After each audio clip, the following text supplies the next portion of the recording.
മൊക്കാറയുടെയും അരാന്ത്രയുടെയും collection വീണ്ടും വന്നിട്ടുണ്ടായിരുന്നു. അപ്പോൾ അതും ഏകദേശം എല്ലാം തീരാറായിട്ടുണ്ട് കേട്ടോ. ഈ ബാലൻസ് ഇത്രയും പ്ലാന്റ്സ് കൊണ്ട് മാത്രമേ ഉള്ളായിരുന്നു. ഞാൻ പോസ്റ്റ് ഇടുന്നതിന് മുമ്പ് തന്നെ അതെല്ലാം നമുക്ക് സെയിലായിപ്പോയി. അത് നോക്കിയേ, നമ്മുടെ അരാന്ത്ര വീണ്ടും നമ്മുടെ സ്റ്റോക്ക് കണ്ടോ, നല്ല ബ്രൈറ്റ് കളറാണ്. ഒരു 2-3 ചെടിയൊക്കെ വെച്ചിട്ട് നമുക്കിങ്ങനെ പോട്ട് ചെയ്ത് വെച്ചിരുന്നാൽ നല്ല ഭംഗിയായിരിക്കും. നമ്മൾ പോസ്റ്റ് ഇട്ടപ്പോൾ ഒരുപാട് ആവശ്യക്കാരാണ്. അപ്പം നമ്മൾ ഒരുപാട് പേർക്ക് പ്ലാന്റ്സ് അയച്ചു കൊടുത്തിട്ടുണ്ട്. അപ്പോൾ എല്ലാവർക്കും പ്ലാന്റ്സ് ഒരുവിധം നല്ലതായിട്ട് തന്നെയാണ് കിട്ടിയിരിക്കുന്നത്. പൂക്കളൊന്നും കൊഴിയാതെ ഒരുവിധം നല്ല രീതിയിൽ തന്നെ എല്ലാവർക്കും പ്ലാന്റ്സ് കിട്ടിയിട്ടുണ്ട്. അപ്പോൾ അതായത് നമ്മുടെ കുറച്ച് മൊക്കാറയുടെ നല്ല ഷെയ്ഡിലുള്ള കുറച്ച് മൊക്കാറയാണ് ഇപ്പോൾ നമുക്ക് കിട്ടിയിട്ടുള്ളത്. അപ്പോൾ ഇനി ഇതിൻ്റെ ബാലൻസ് എല്ലാം നമ്മൾ സെയിലായി കഴിഞ്ഞ് ഞാനൊരു വീഡിയോ ഒക്കെ എടുക്കണമെന്ന് വിചാരിച്ച് മഴ ആയതുകൊണ്ട് എനിക്ക് വീഡിയോ എടുക്കാൻ പറ്റിയില്ല. അപ്പോഴത്തേക്ക് തന്നെ പ്ലാന്റ്സ് ഒരുവിധം എല്ലാം തീർന്നു. അതുകൊണ്ട് എനിക്ക് വീഡിയോ എടുക്കാൻ പോലും പ്ലാന്റ്സ് കിട്ടിയില്ല. അപ്പോൾ ഇത് കണ്ടോ, ഇത് നമ്മുടെ കുറേ ബഡും ഒക്കെ ആയിട്ട് നിൽപ്പുണ്ട് കേട്ടോ. ഇത് കുറേ നാൾ നമുക്കിത് പോട്ട് ചെയ്യാനും വലിയ പ്രയാസമില്ല എന്നുള്ളത് ഇതിൻ്റെ ഒരു പ്രത്യേകതയാണ്. അപ്പോൾ നമ്മൾ നേരത്തെ കാണിച്ചത് കൂട്ട് കരിക്കട്ടയും കഷ്ണവും തുണ്ടും പീസും ഒക്കെ ഇട്ടിട്ട് നമുക്ക് ഈ അരാന്ത്ര നമുക്ക് പോട്ട് ചെയ്യാൻ പറ്റും. അപ്പോൾ അപ്പോൾ ഇതിനകത്ത് പൂ പിടിക്കാൻ വേണ്ടിയിട്ട് ഏറ്റവും അത്യാവശ്യമായിട്ടുള്ളത് വെയിലാണ് കേട്ടോ. നല്ല വെയിലുണ്ടെങ്കിൽ മാത്രമേ ഇത് നന്നായിട്ട് പൂ പിടിക്കത്തുള്ളൂ.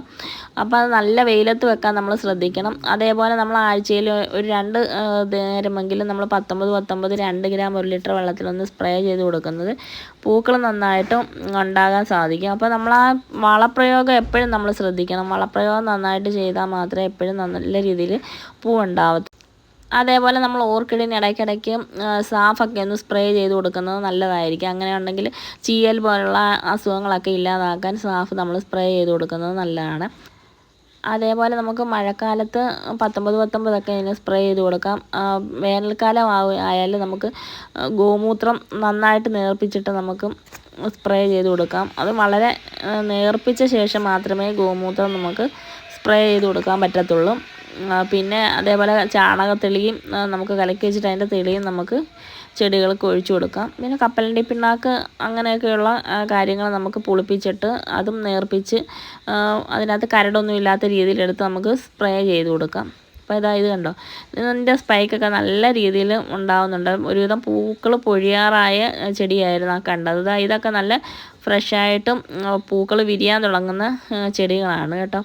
അപ്പോൾ അതേപോലെ ഇതൊക്കെ നേരത്തെ നമ്മുടെ കളക്ഷനിലുള്ള കുറച്ച് മൊക്കാറ ഇവിടെ പൂ പിടിച്ചിട്ട് ഇരിപ്പുണ്ട്. അപ്പോൾ അതാണ് ആ മുകളിൽ കാണുന്ന മൊക്കാറയൊക്കെ നമുക്ക് നേരത്തെ നമ്മുടെ കളക്ഷനിലുള്ള മൊക്കാറയാണ്. അതും നന്നായിട്ട് പൂ പിടിച്ചിട്ട് ഇരിപ്പുണ്ട്.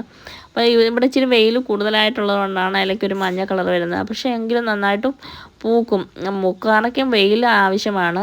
അപ്പം വെയിലുള്ള ഇടത്ത് ഇങ്ങനെ ചെടി നന്നായിട്ട് പൂക്കും. എങ്കിൽ ഇലകൾക്കൊക്കെ വാട്ടം തട്ടാതിരിക്കാൻ നമ്മൾ ശ്രദ്ധിക്കണം. അപ്പോൾ അങ്ങനെയുള്ള സമയത്ത്